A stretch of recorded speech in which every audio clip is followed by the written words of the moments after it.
Okay, we are live. Hi, this is William Ramsey. Welcome to William Ramsey Investigates. On today's show, I have a very special guest. Comes from Canada. Her name is Lisa Miron. Last name is spelled Miron. And she came to my attention from my friend Hervoye Morich, Geopolitics and Empire. Check out his podcasts, and all his stuff. He's on a bunch of different shows. I think he's on one with Monica Perez, Cognitive Dissidence. Check that out too. I listened to that one. But I listened to his interview with Lisa too, so I got informed by that. I also have a copy of her book. And the full title of the book that we're going to talk about today is World on Mute: How Workplace Speech Committees Are Destroying Our Nations and Eliminating Our Civil Liberties. And it's we just went through this whole thing with the shots, and a lot of people got censored. I just got my YouTube channels back. So if you're listening to this on my YouTube channels, welcome back. I don't know how long it'll last, but it was a real thing about destroying speech, really. And in some ways, it's kind of a theme of this book is what happened to me, because YouTube was my place. Before I started podcasting, for people who don't know, I was running a YouTube channel. So I had a lot of subscribers. I'm not up to James Corbett, another Canadian, who I think is in Japan right now. I think his YouTube channel had 500,000 subscribers. So it was really a business. And his workplace was taken away from him, and mine to a certain extent, not as much as James Corbett, but ties into this. There's a lot of names I'm familiar with during the whole COVID scandal, the whole censorship complex. They called it a censorship industrial complex, which it really is. It's some kind of corollary to the military industrial complex, where people were being notified up into the higher levels of the Biden administration. I don't even know if you can call it Biden. I don't think Biden was running anything other than running to his bed to take a nap. But I mean, it was so strange and so against our civil liberties, and our speech rights are codified, at least in the United States, by the First Amendment, but they're really from God. It's codified in the government, but God gave us all free speech. And anybody who abrogates that is really against viable civilization or the government, as far as I'm concerned. But I'm delighted to have her. It's a long introduction. Lisa Miron, welcome to the show. Hi, everybody. Hi, William. It's such a pleasure to be with you today and discuss a topic that I think people superficially think they understand. The censorship industrial complex is very loosely understood, but I was seeing that the lawyers making arguments on cases were kind of missing what really was happening before us. And if they weren't getting it, what's the chance that the regular person is getting it? And so I say, once you become regulated, you're essentially a global citizen right there. So you've bypassed your country, you've lost your civil liberties, you're in the global system. You're in bondage. And what I saw when they were attacking speech for lawyers and doctors and other professionals, and I started to investigate, I was pretty horrified because I sort of thought that is the gold standard of any liberal society. That is the gold standard of arriving at truth. That's where we should be. And what I found was that every way to earn a living transnationally was being organized, and it was weaved together globally, transoccupationally, transnationally into one system. So people think of it as, Dr. Trosie's case, Meryl Nass's case, Reiner Fulmich's case, but I want you to think of it as the courts of the globalist. I want you to just bypass the idea that this is a legitimate hearing by a professional bodies. Those bodies have been weaponized. They are now, they are not about accreditation. And so the other thing, that I observed is either you're regulated and you're caught into the speech, or you're an independent, and those are the people speaking. So we have this perception that, we have so many sheep. I'd say 30, maybe 50% of people who are regulated and silent to keep their mortgages, to keep their accreditation, to keep their job are awake, right? This is that we're in a false dichotomy where we think that we're alone in our awakenedness. They are just muted and silent in bondage, and we have to free them. It's literally the path. The path to freedom is through blowing up these entire accreditation systems that are now weaponized. They are the courts of the globalist. You become a global citizen, and they're growing within our society. And so the book is organized in a way that makes you relate to my arguments. I alternate between my theory, whether, like I say, we're all in prisoner of war camps right now. We're all POW. We're in POW sort of camps. This is a mind war that that the army has done, because every hot kinetic war that's ever been done, they know that they have to win the mind war first. So, I'm bringing up the arguments that this is a mind war. And I go through the army documents on how to conduct a mind war. And I make the arguments we're in that mind war. We're in that POW camp. I talk about menticide and the examples of, Holocaust survivors and how they viewed their situations. And it's really not too different than what we're going through right now. So I'll alternate my arguments with what people are going through all across the world. And, I found examples in Pakistan, in Africa, South Africa, in New Zealand, Australia, all over the US and Canada. And it's broken up into 4 major areas, which is medical, then legal, political, and constitutional, and then woke ideology, which is maybe one of the most frightening areas, and then emergency powers.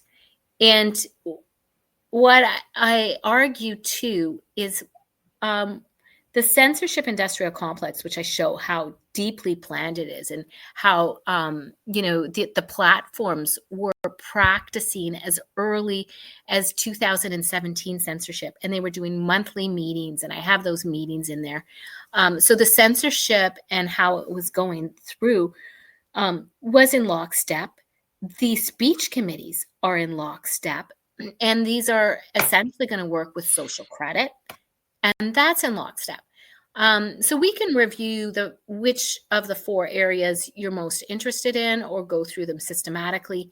But the pillars of the globalist state are hidden behind the things we're not discussing. And what I found the pillars are a little bit psychotic, actually.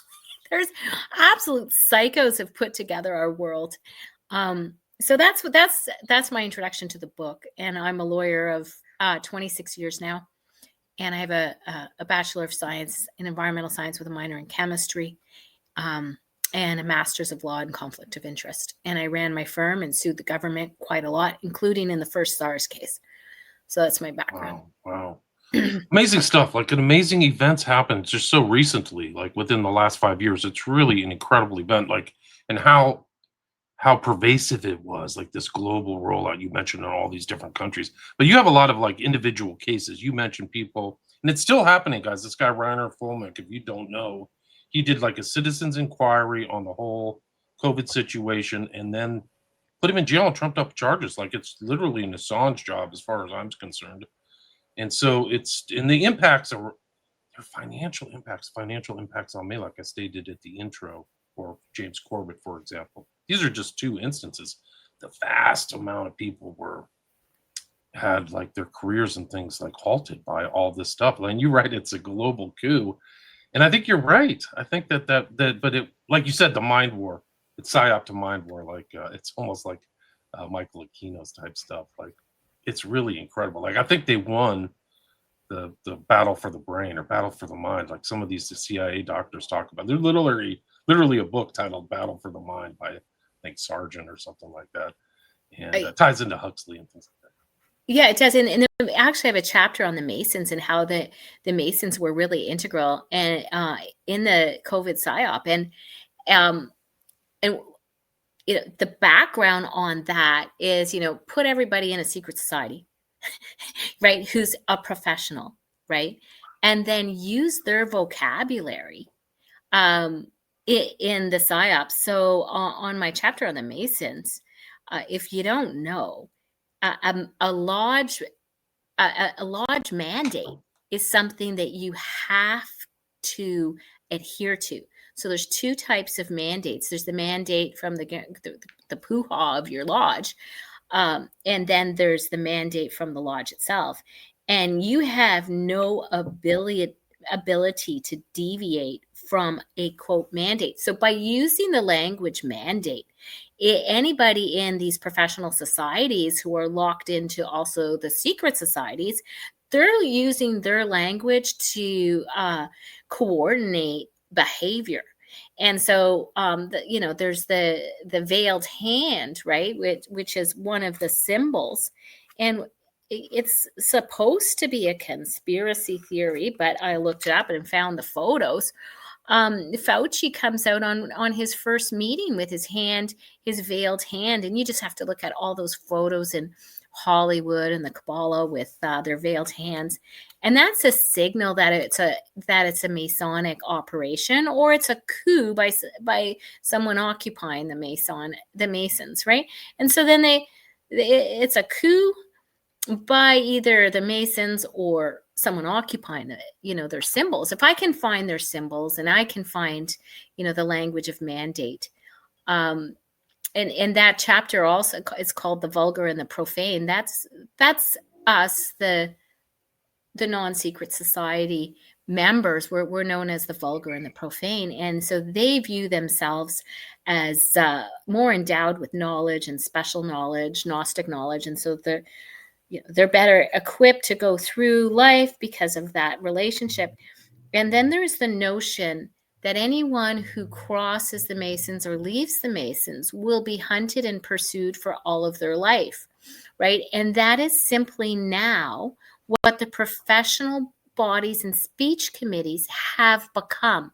So they look like a Masonic lodge operation, really integral within it.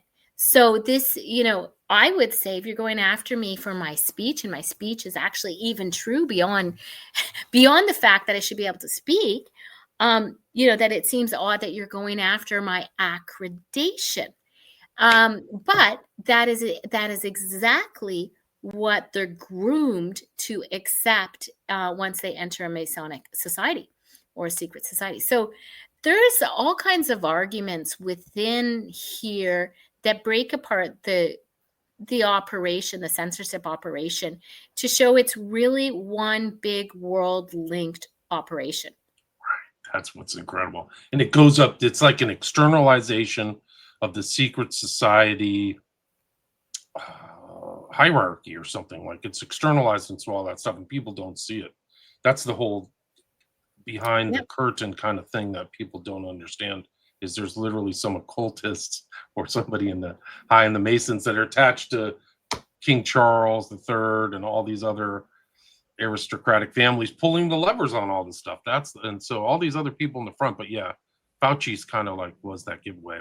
Distinctly remember him sitting behind Trump with his hand inside his jacket. I mean, it's incredible. There's so many insignias. That also means I'm initiated too, by the way. It's an initiation hand sign when they bring this across their chest like that. You can see Jimmy Savile do that, and a lot of other high-level occultists, Crowley. So it's a commonality that goes through even Catholic orders too. So a lot of people don't even like, some of these Catholics have secret societies in them too. Like the Knights of Malta, right? The Knights of Malta are really big. Mark Carney is a Knight of Malta. He probably carries the passport. The Knights of Malta used to, their cover story, of course, is that they go into areas to help children after, a pandemic or, some kind of HARP weather event, and get them to their adrenochrome, destination safely. But okay, so let's take a look at what I found behind medicine, because what is the pillar of the globalist state that you can't examine in medicine? And that's I got to a place called TEDUS, and you guys, you're gonna have to just get your head around this, an acronym, okay? The for the T, European, they skip union, so TE, health, data, they grab the D and the A, space. So the European Union Health Data Space. So I'm dyslexic. It doesn't matter, right? Immediately I scramble that. How long is it going to take you to find it, William? It spells, did you scramble it yet? Satan shady. It spells deaths. Deaths. Nice. Okay. Deaths. Oh, It spells deaths. And so when I track that organization down, and sort of the EU is kind of the tip of the spear, but it's exemplified everywhere. And countries are just in various stages of this. And what they did was implement what are the data acts and AI acts, the data space acts for health. And when I went through them all, and just to back up, and I also review that in 2017, the EU studied chipping their citizens. What were the legal and moral impediments to chipping their citizens, right? And so it was literally what laws are in the way of us chipping our citizens. And so, I was like, oh, are we at that Revelations part already? Are we already at Revelations 13, 16 to 18? And you can look that up. Everybody, you can look that one up. Are we already there? And so the Health and Data Acts I started reading out of TEDS, and it said that health was going to become 9 sectoral data spaces. Okay, so you're not healthy. You're a certain set of data. You're not sick. You're a different set of data, and you're not dead. That's just another set of data, right? And in it, you do not have a right to face-to-face healthcare. And so they eliminate altogether the actual healthcare paradigm that we're used to. So all the doctors being silent, all the nurses being silent, all the pharmacists, all of that, right? You're replaced in real time by AI. And so the healthcare being a last resort, the face-to-face healthcare being a last resort, that sort of implies your bones aren't being set, right? It implies that your data, once you become unhealthy, is something that might work with the euthanasia paradigm that is rolling out everywhere, right? So euthanasia, vaccination, abortion, I also cover that extensively in my population activities section of the book, which looks at the funding of population activities, which basically is like just Q for depopulation. So that's a separate section that we can review. But within even these deaths or TEDS, data acts, AI acts, they redefine freedom. And so freedom is defined with in our near to now future as freedom of movement of goods, capital, people, services. Is that pedophilia? And data. They call freedom of movement of data the 5th freedom. So there you go. There's your Constitution, people. There's 5 freedoms. And none of you can kill people with vaccines, you just can't talk about it, right? Like speech is the new enemy. Like it's so ironic. You can do full term and perinatal abortion, which is a California thing, right? They wanted originally 2 years perinatal. That's like outright infanticide, right? So I've given birth 2 years later. Let's infanticide. That's abortion, but you can't talk about it. It's something that is defined as hate speech, especially in Canada. So I looked at this, and then I started tracking the AI acts across the world. And the OECD and the G20, beginning in 2012, started tracking every country across the world for their uptake on the AI acts. And their goal was threefold. Legal interoperability right around the world. Okay. technical interoperability, so the same technology being utilized right around the world, and semantic interoperability. So Canada was at 90% when the US, I first looked at the US interoperability, you were at 25 to 35%. God bless you. And it was because you had so many states and counties that were collecting information differently. So this system that we're not allowed to talk about is to put us into an AI algorithm completely, right? And it starts and enters in on the Vax Pass and in health and under the WHO and the UN, assembly of information, but it's also moving everywhere on your data acts and your AI acts. So that's where I got to when I got to health. I got to health, had no doctors. So if everybody wants to stay silent because they want to keep their job, it's really short-sighted. The power is to reclaim these societies as out of the hands of the satanic globalists, in my view. Right. No, it's really is incredible. It's incredible how much thinking and forethought and how detailed they are and Orwellian in their redefinition of words like freedom. We're going to make that decision. And it all goes up the steps all the way to the UN pretty much, or to King Charles III. Would you agree with that? Or, I mean, it's something supranational, right? Well, he's either it or a front man for it. I did a piece on my Substack on the Black Pope. I think that's worth looking at.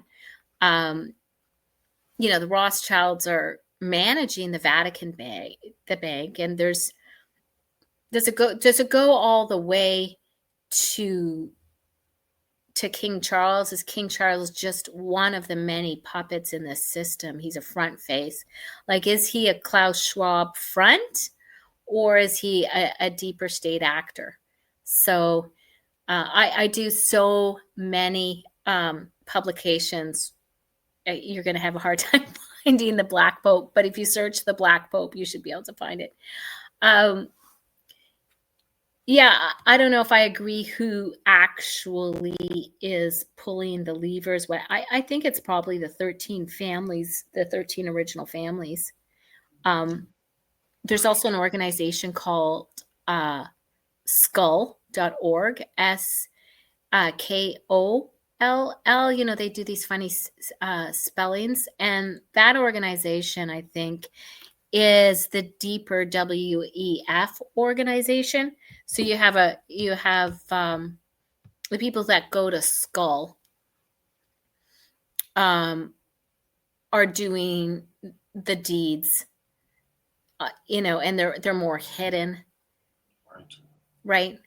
So when I looked at constitutional and legal, I thought to myself, if you start curating the speech of politicians and curating the speech of lawyers, you've just eliminated the Constitution without any referendum, without any legislative, right? Because I said, if you can take out lawyers through their professional body, through their professional organization, for the speech they're not allowed to have, then they can't challenge executive and legislative power that contravenes that, right? So if I get docked for vaccine misinformation, if I get docked for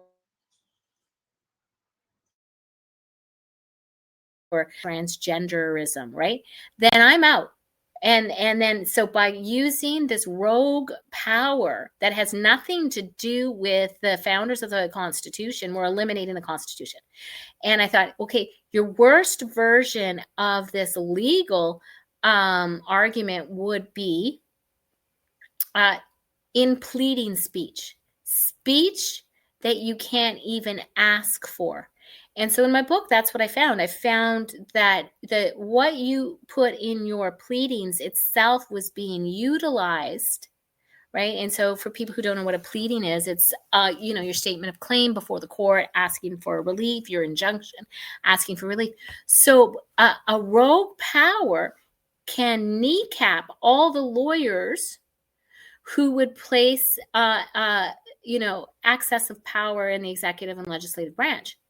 And if that rogue power is in service to a globalist institution, what you're eliminating is the Constitution. You're eliminating the Constitution because the court can't check executive, administrative, or legislative excess unless the cases are filed.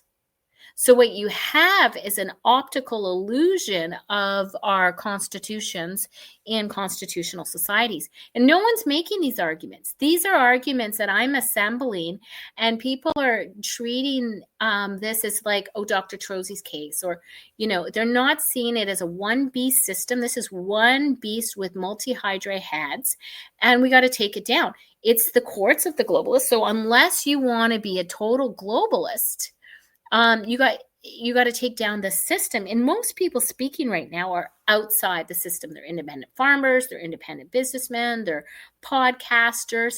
And so that the attack on the small business was part of the COVID operation, right? And then I saw in Africa the utilization of it's called Real 411, and it's a snitch line. All right, for speech you might have for supporting a non-globalist candidate in an election. So you see something, do something, report digital harms. So digital, and it's actually a system where it's funded by these huge globalist foundations, and I track the funding on all of this stuff. All of this stuff universally is funded by the same fools. It's an assembly of our whole entire society. So people think they understand the censorship game. I'm telling people, you don't understand the censorship game until you really read my book. So they have activist complainants. So one part of the system is paid complainants who go around hunting your speech to say you're anti-trans or anti-globalist or anti-green environment, or insert the paradigm, anti-WHO, anti-UN, anti-whatever. And so if you're going to actually think that politically you can find your way around the system, you can't. And people just think, oh, accreditation is just, I do my CPD professional hours, I learn my DEI courses, and I send in my funds. But I say the biggest globalist system is assembled where nobody's looking. Like, nobody's looking at this. Everybody's looking at politics. They're looking at the federal level. They're looking maybe at voting. Nobody is looking where I'm looking. And I think it's actually the biggest untold story that's there. So one of the examples in Canada is Dr. Hoff, and it's covered in my book. And he writes the, I guess what you would call like the CDC, the Anthony Fauci of British Columbia. And what is her name? Bonnie Henry. And is it Mr. Henry? Is it Mr. Henry? They're always interesting. Eh? Is it Mr. Tam? Is it a man with an Adam's? I mean, a woman with an Adam's apple. But so he writes her, and he says, I have the following adverse events I have 32 patients with adverse events, and I have the FOI on this. Okay. And within 24 hours, she has him reported to his governing body and the speech committee, right? So you have a system where one person is consenting at the very, very top for what undue harms is. I find that SAFE is a decree in which somebody statutorily gets to decide what undue harms are included in SAFE. So we've taken the Nuremberg concept of consent that you had at an individual level, and we've taken it up, in this case, to Bonnie Henry. So, and then politically,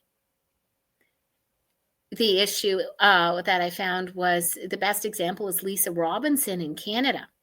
She brought a motion that, maybe you could go into your gender-based change room instead of getting naked in an all-use change room for swimming. So they've developed in Pickering a change room for swimming that you have to change women and men and children together. Okay, so you're getting naked, you have no modesty, you have no privacy. And so her motion was to have gender-based change rooms that children could access. You had to be 18 to go in your own gender-based change room. And so, children were forced to change with men. They were just forced to change with men. And she was told she was homophobic. And the political resolution would have been, well, if her motion didn't pass, isn't that politics? And if more people think like her, more people like her would get voted in next time, and they would pass these motions. Because, people are actually up in arms about this. And, Canada has just moved to decriminalize pedophilia. That came out on Friday. So just so you know, it's all crazy. connected. It's totally insane. This is what they're imposing on people is off the charts. Like, I don't know how the society can stay together with this stuff. Like, who wants that? Nobody. They're imposing it upon people that nobody wants. Nobody wants like gender-free bathrooms or anybody. Like, if you had an honest poll of random people who didn't have their names, 95% would say this is crazy. Well, actually, I think they do want these things, and we know who wants them now. Like, we really do know how. And so the pedophiles and the transsexuals, or what? Well, I think it's just the pedophiles are in power, right? Like, you have an Epstein operation that's so successful for so long, and every country's running their own pedophiles to blackmail, right? Like, everybody was running pedophiles to blackmail. So after a while, a few generations of that, and they're just advancing each other. We're just run by a bunch of pedos, pretty much. I think you're right. Yeah. Well, PFOs, you're going to have to, I don't know. There has to be a new term, like pedopolitician or something like that. If they're all blackmailing each other or whatever, like, right? Super crazy. And then goes all the way back to like Roy Cohn. Like, it's not just Epstein. Right, it's everywhere now, right? Craig Spence was his name. He ended up dead in a hotel or something, supposedly. Well, morality's just got to make a return. So her speech committee came after her and said that her speech in bringing the motion was hateful. Right. And she's been in her chapter is really worth looking into, because it's the whole concept that once your representatives are caught by the speech committees, you don't have the political system. So you don't have the political system. You don't have the judicial system. You've undermined the Constitution. And who would have thunk it's all in these, quote, professional bodies? And unions are the same things. Your anti-bullying policies in schools do it. It's thorough. It's thorough. And I went everywhere and I saw it seamlessly. Like, there's not a country. Right. It's incredible. They've chilled free speech globally, or just free expression in a lot of ways, like people walking on eggshells because they can lose their job or get called a term like you're a hater or whatever. I don't even know what these words mean anymore, but it's like, well, I mean, you have so many examples in this book. They're just story after story after story after story. Yeah, and well, the good news is, like, does anybody want the good news? Yes. Does anybody want the good news? Like, let me tell you the good news. They wouldn't go to the trouble to erect such a seamless censorship. Like, we're just going to end it, your media and everything. It's got to be all in line. If they weren't afraid of your words. If they weren't afraid, if your words weren't the way to the Second Amendment for a reason, right? Can you imagine? They've literally said the way to defeat us is through free speech. The way to defeat us and to take down this whole thing is through your words. Yeah. Like, they literally have pointed, they're like, this is our Achilles heel. This is our huge Achilles heel. And please don't look here. So that is the good news. That is the good news. Did you want to know what's behind the woke ideology? I do. What is behind it? Yeah. So there's two areas. The population activities, obviously. Well, is euthanasia right? Is abortion a right? It was originally and sterilization and free drugs, free addictive drugs. A lot of these things were originally built only in the funding of it as ways to reduce the population after, the Club of Rome, etc. Right? And in fact, uh, I go down into like all these articles dating back to the 70s and the 80s and NIH articles and published articles. They would give so many rupees to you if you sterilized yourself after one child, less after two, and even less after three. Like sterilization was something that they really, really went after in all kinds of countries, third world countries, present countries. Then an example of in the Philippines, they'd give you a lottery ticket if you would sterilize yourself. So, for the chance to win this money, you can. So sterilization was really important. When you track it, you find out that the UN had one person in every country in charge of depopulation. Wow, I didn't know that. And then what you find out is that they needed actual entire departments in charge of depopulation. And now that's behind the veil, right? So Health Canada was actually designed in order to bring forth the population activities. So what does Trudeau get for his transfer payments, right? And so it's the sterilization where in Canada you can't disagree with your child's new gender because that's called conversion therapy. So if you question it, the minute that child takes on a pronoun, if the teacher questions it, well, she can go to jail for up to 2 years. If the principal questions it, the principal can go to jail for up to 2 years. And then they get a referral almost immediately because that's failure to affirm and that's conversion therapy. They go to a system, which is just like a treadmill to sterilization. And if any one of those adults there questions it, then they go to jail. So you've got a situation where nobody can tell the child no. So from school so once you have any embedded transgenderism within the school, that child is on a path to sterilization. It's unfortunate, That's totally crazy. And no, are they actually implementing? Do you know anybody who's been put in jail for questioning these transgender things? The transgender is part of the Depop, right? Like that's why they're pushing it. Is because they know these people will stop procreating, right? Isn't that the truth? well, I have a little bit about the Pritzkers in my book. Okay, so the Pritzkers funded the early Obama rise, right? Out of Obama Chicago, yeah. and Little Mike. So Obama, Pedophile, claimed pedophile in the Epstein files too. One of the Pritzker people, he was right? also a transgender person too. They also fund heavily WPATH, the World Professional Organization for Transgender Health, and GLSEN, and all kinds of transgender programs worldwide. So they're really into funding transgenderism. But what I've recently discovered is they also funded an 18-year translation of the Zohar. Okay? An 18-year translation of the Zohar. And when you look into the claims in the Zohar, this cult actually believes that Adam Cadman, and you can look up Adam Cadman on YouTube or any place, he is Adam before they took out the rib. Okay, and he is what they think is the God that you have to aspire to, or the state of humanity that you have to aspire to. He's an androgyne, he's a hermaphrodite, he is both Adam and Eve. Eve hasn't come out, so he is man veiled as women.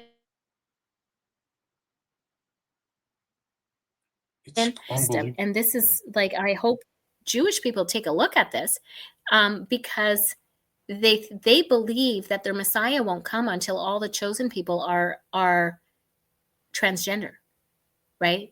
So the chosen people have.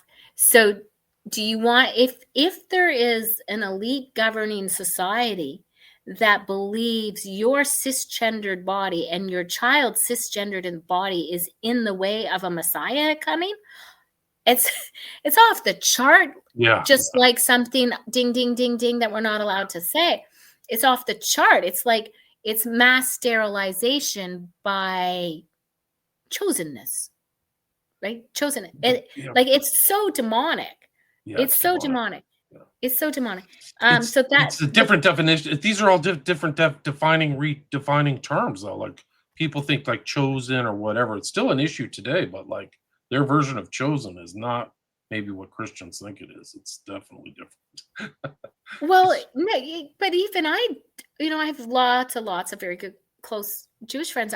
None of them understand that that's what the Kabbalah Zohar says. yeah. None of them, right? Like, I've gone to synagogue with friends, and they were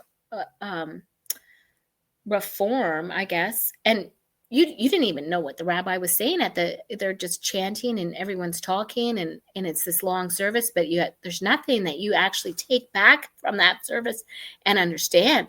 So I would highly doubt that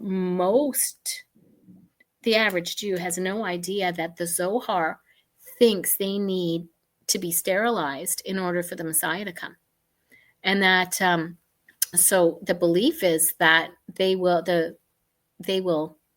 reincarnate until they come back transgender. And so that's the Kabbalah. That's, like Megan Fox, the transformer, has 3 boys dressed, identifying as girls now. Like you have the Kabbalah, the evidence of the Kabbalah is all over Hollywood and their transgenderness.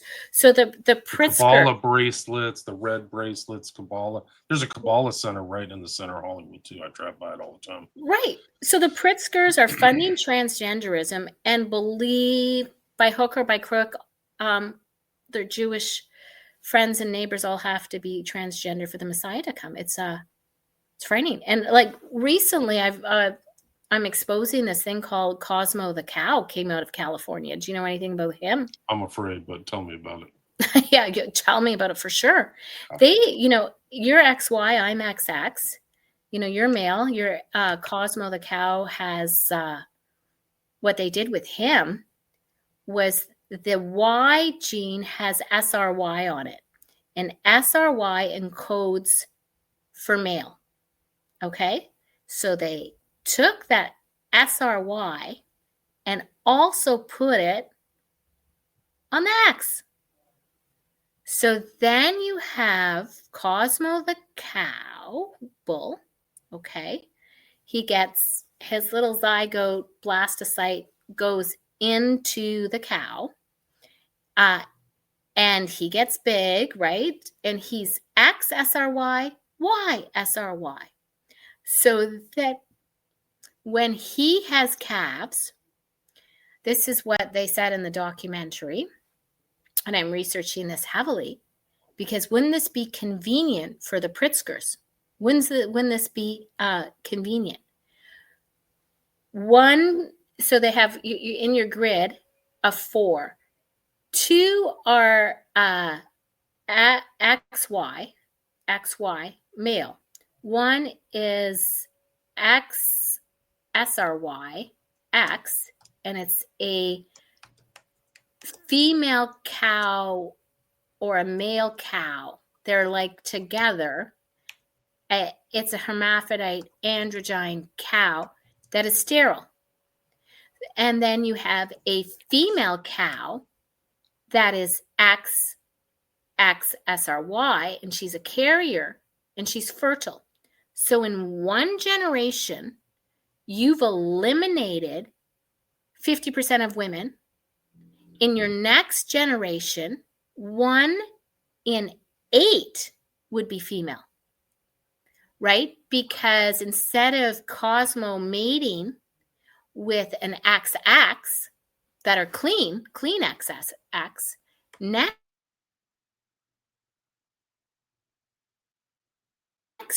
and an XSRY, which encodes for maleness. So if the female drops down SRY, it encodes for maleness. So you're telling me they published this in 2020 and we have all that DNA in the you-know-whats, right? 700 times the DNA in the you-know-whats, right? You don't think that they're messing with our X? Are they putting the New World Order X? And my new book is called The Decentralized Womb, and I'll be dropping it in the next 2 months. Oh, congrats. And Cool. I'll have to have yeah, you back on to discuss that. yeah, the decentralized womb, because the idea is we're centralizing healthcare, we're centralizing the UN, this is all globalism, we're centralizing every way to earn a living, we're centralizing it to I'm telling you, and I introduce the concept in Itali to Harari in my book, we're centralizing reproduction. And in order to centralize reproduction, you have to eliminate the female decentralized womb. So you're thinking Bitcoin is decentralized? Well, if you don't have a society that can make, its own babies, you will never have a breakaway society. Use that Bitcoin on, right? So they make war between men and women. They make us they make all of this is all by design. We're at the point of the last walking for fertility, right? This is them coding to us, telling us what they're doing, right? This is them telling us what they're doing, right? So in one generation, 1 in 4 are female. And that female is a carrier of the New World Order X. That's what I'm calling it. It's really dangerous. It's so incredible. Like literal war on humanity and freedom, like health freedom and biological, and it's really femicide. Actually, there's a lot of femicide going on in the world. It's not reported, but a lot of women are killed in India and China. They have a bunch of men walking around that don't have women an outlet. They're coming to Europe. I mean, it's really super dark. We need to like get women back up on the pedestal. It's so important. Women are so important. We're not protecting women and children, right? So if you look at the laws in Canada, rape is no longer something that you get jailed for. It's so pedophiles, pedophilia is something, violent crimes. So you had a guy in Ontario, I think he was Sikh, and he has a break and enter.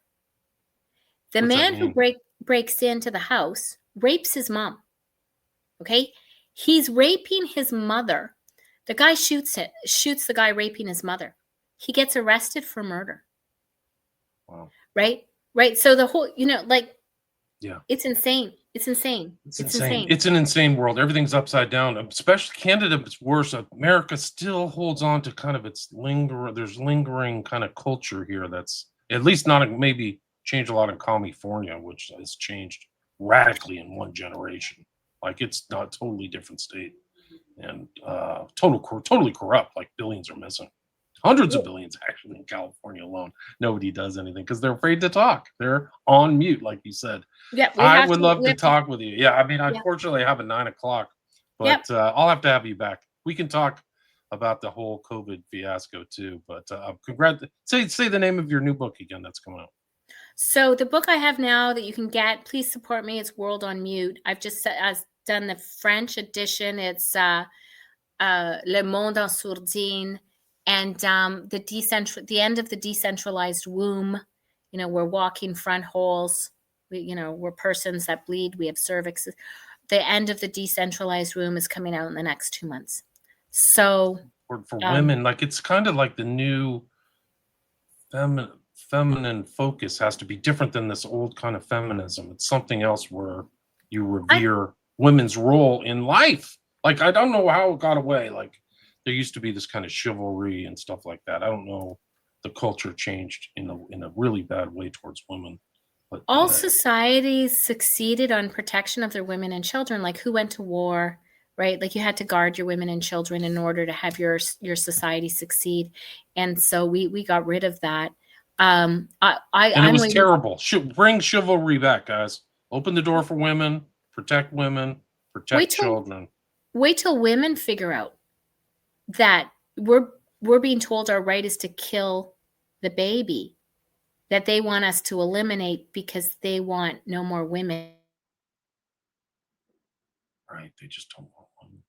And figure out that they're being billed abortion as their right, but the very thing that makes women dangerous to the cabal is our fertility and the babies we make. Wait till women figure that out. Figure that out, women. Yeah, they rock the hand that rocks the cradle truly does rule the world. It's really incredible. I come from a Catholic background, and like, there's a lot of problems in the Catholic Church, but at least they kind of have this like right to life thing that used to be one of the elements of the Catholic Church. And as I get older, I appreciate that more, like a lot more. Anyway, thanks so much for coming on the show. Thank you. Again, I'll put your Substack. It's Lawyer Lisa's Substack, so I'll put a link to that so people can check that out. And again, the name of the book is World on Mute. So check that out. Here's the title and the cover. I'll put a link to the book so you can get it on Amazon. Full title, World on Mute, How Workplace Speech Committees Are Destroying Our Nations and Eliminating Our Civil Liberties. Couldn't be more important. And again, the author is Lisa Miron, Miron. Thanks so much for your time. We appreciate it. All right, stay there.